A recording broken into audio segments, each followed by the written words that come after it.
We go straight to our bone feed segment, a very important one. I hope we're able to exhaust this today. We're looking at what is bilateral knee osteoarthritis and how serious is it.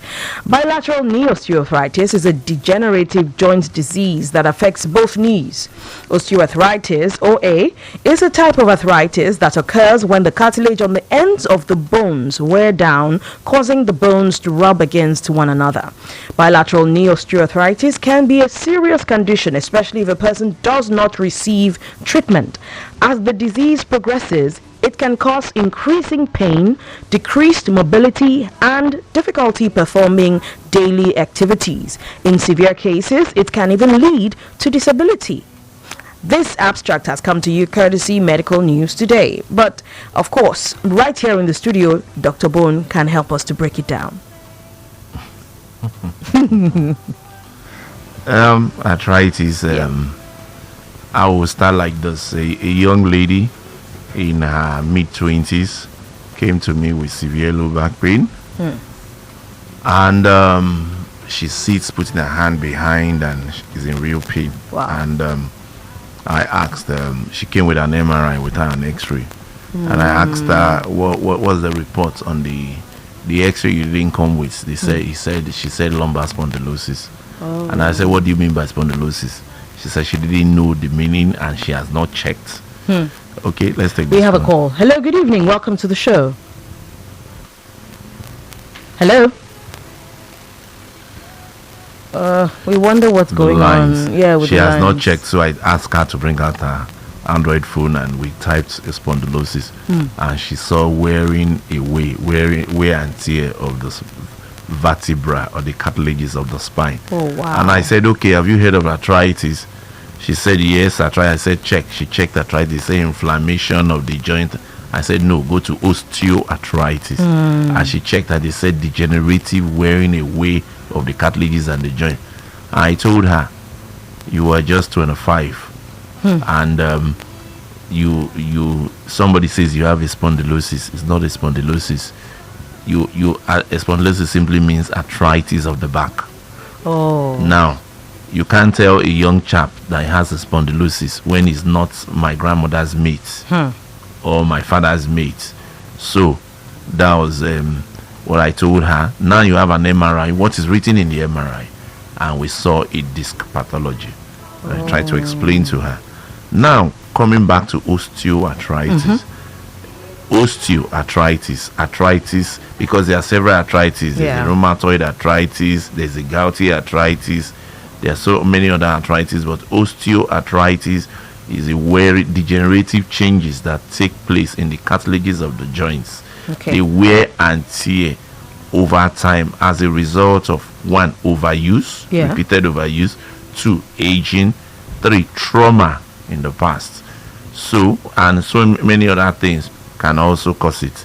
Now, the cartilage of the bone, where a joint is a place where 2 or more bones they meet, and the skin of the bone meeting is the cartilage. Okay. So, and this cartilage helps the bone to grind over each other as the joints moves, flexion and extension, rotation, and the rest. Imagine, and these cartilages also have the free nerve endings just underneath them on the bone.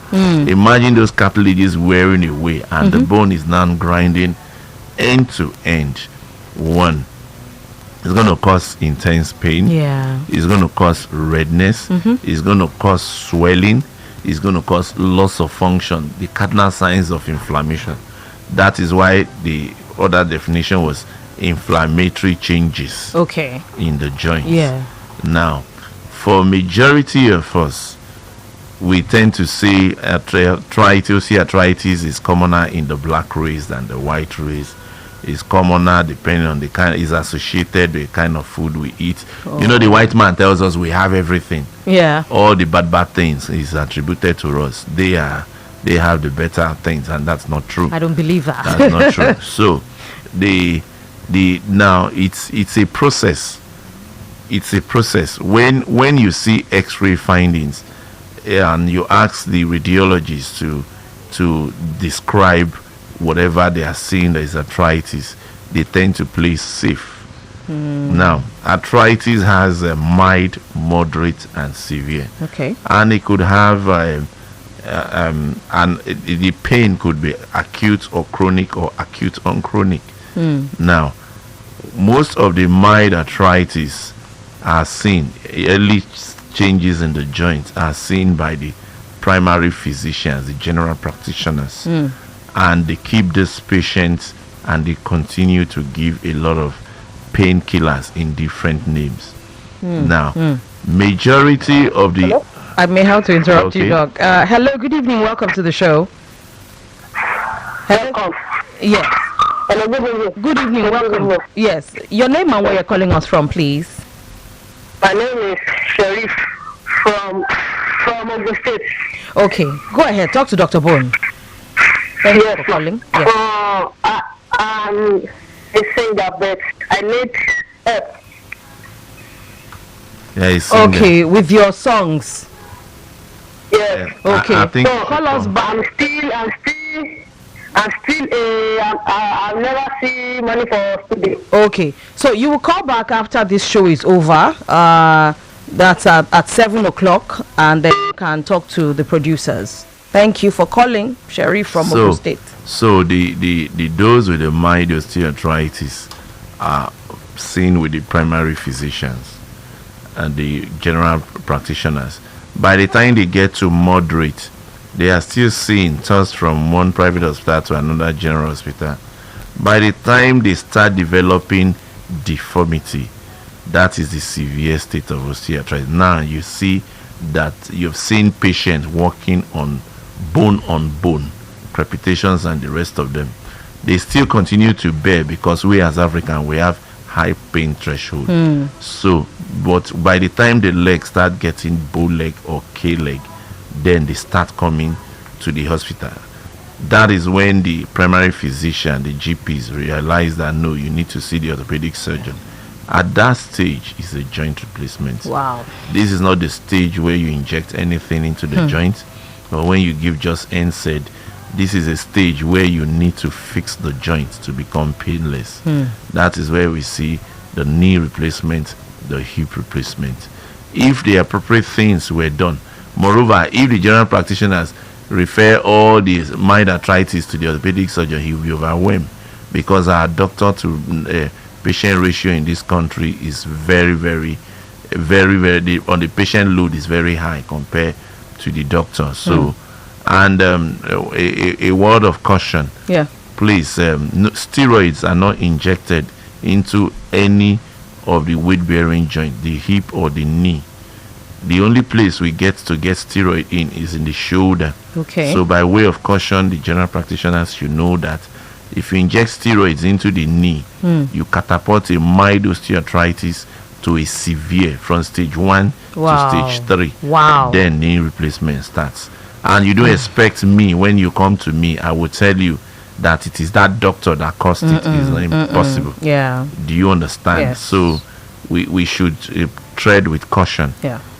And this osteoarthritis, we tend to say it is hereditary. I would rather use the word familiar, because there's no hereditary genes that goes directly, but we just find that mother has it, grandmother has it, children have it, daddy has it, grandfather has it, children have it. And a lot of things are the predisposing factors. The body size of a family. Yeah. So you'll see some family, they are all horrible. Yeah. And you see some families, they are all very slim. Yeah. Do you understand?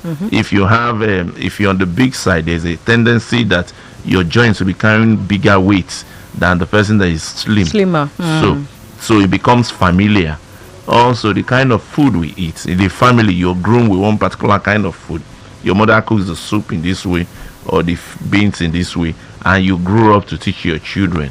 So if those kind of food are predisposing to osteoarthritis, then that family will definitely have it. And also what we eat and our lifestyle modification.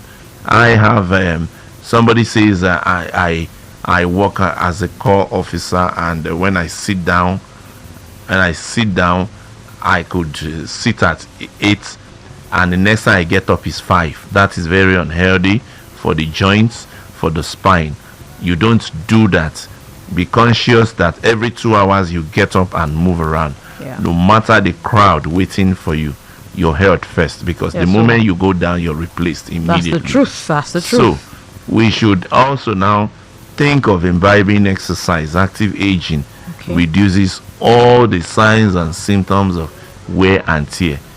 I must suffice to say that fractures of long bone in childhood or early adult will predispose to post-traumatic osteoarthritis earlier compared to the same age category. That is why all fractures should be aligned properly to heal properly. The moment they malunite, the joint is going to suffer.